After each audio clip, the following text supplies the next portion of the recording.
Kadalasan sa mga magagaling na Pinoy boxers na pinasok ang boxing dahil sila ay may dugo na talaga ng mga boksingero kung saan namana na nila ang palaban sa ibabaw ng ring.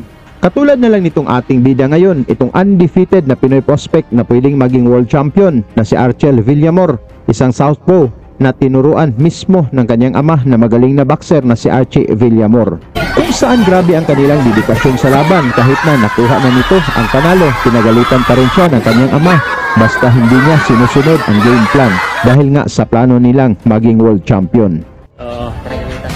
Pinagalitan mo daw siya. Ba't naman pinagalitan? Nananalo naman. Siyempre may kulang. Matapos nakakuha si Archel ng 3 magkasunod na panalo, talagang nasubo kaagad ito sa isang hapon. Ngunit wala itong takot na hinarap ni Kabayan. Dumayo dito sa Pilipinas itong future world champion ng Japan na si Fuga Komatsu, kung saan hindi ito pwedeng kumpiyansaan ni Villamor mga tol dahil nagmula ito sa 3 impresibong panalo sa Japan at talagang buong tapang itong dumayo sa Pilipinas upang pagapangin daw itong baguhang Pinoy. Halika mga tol, ating balikan kung paano pinasuko ni Villamor itong hapon na si Komatsu sa harap ng mga fans.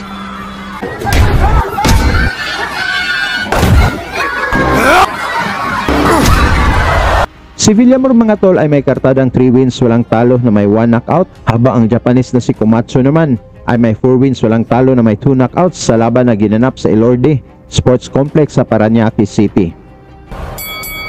Sa opening round mga tol, ang Pinoy na si Villamor ang naka-black yellow trunks at white green trunks naman ang suot ni Komatsu.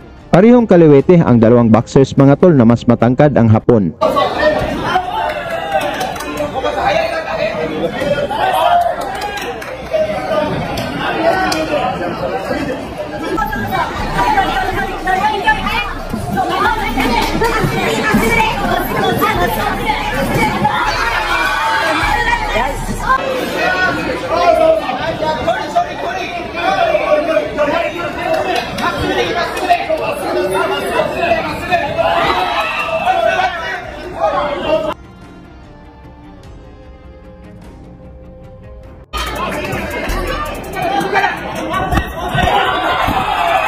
Mula sa solidong kanan na naipatama ni Villamor, bagsak si Komatsu, ngunit tumayo pa ito at lumaban.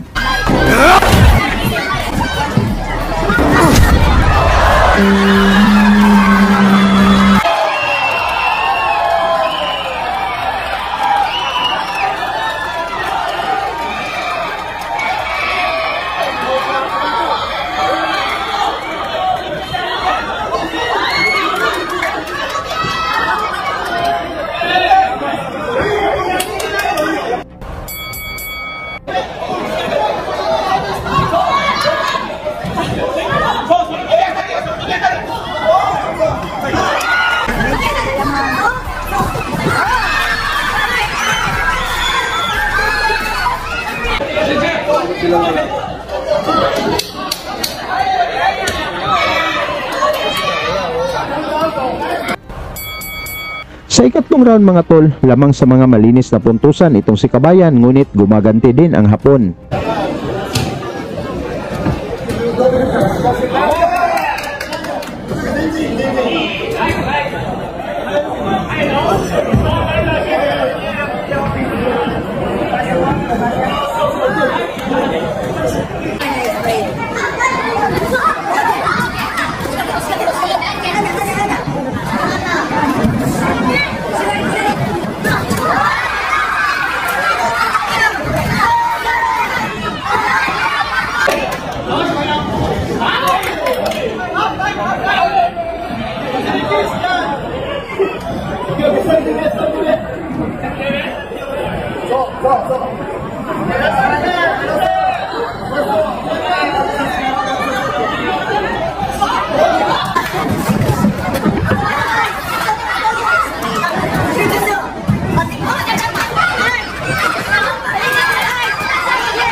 Ayan na ako sa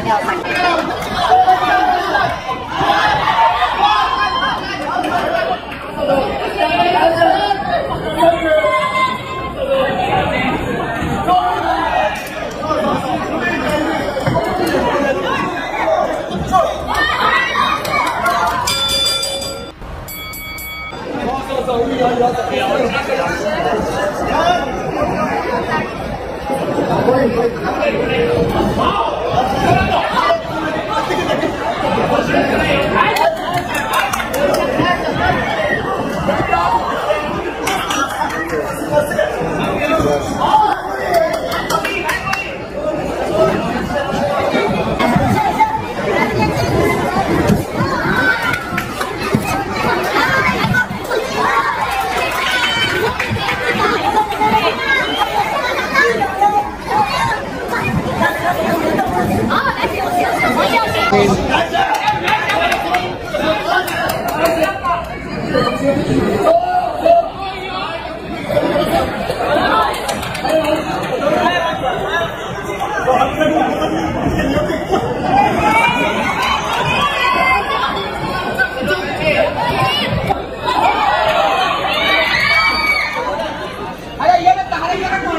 Mainit pa rin ang palitan ng suntok dito sa round 6 mga tol, kung saan gustong makakuha ng impresibong panalo ang dalawang boksingero.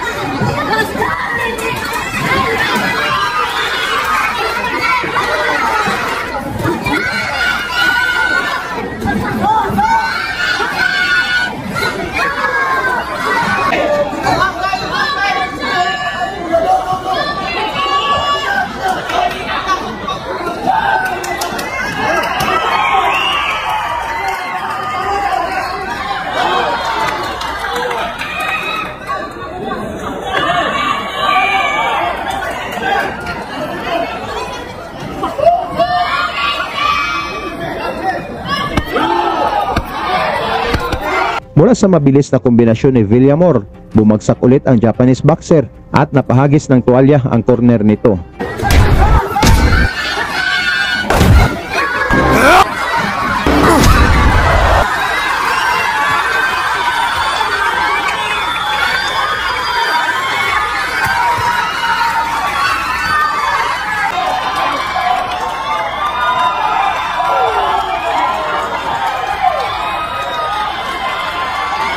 Nakuha ng Pinoy na si Villamor ang technical knockout na panalo sa round 6 at isa itong prospect ngayon na inabangan ng mga Pinoy boxing fans.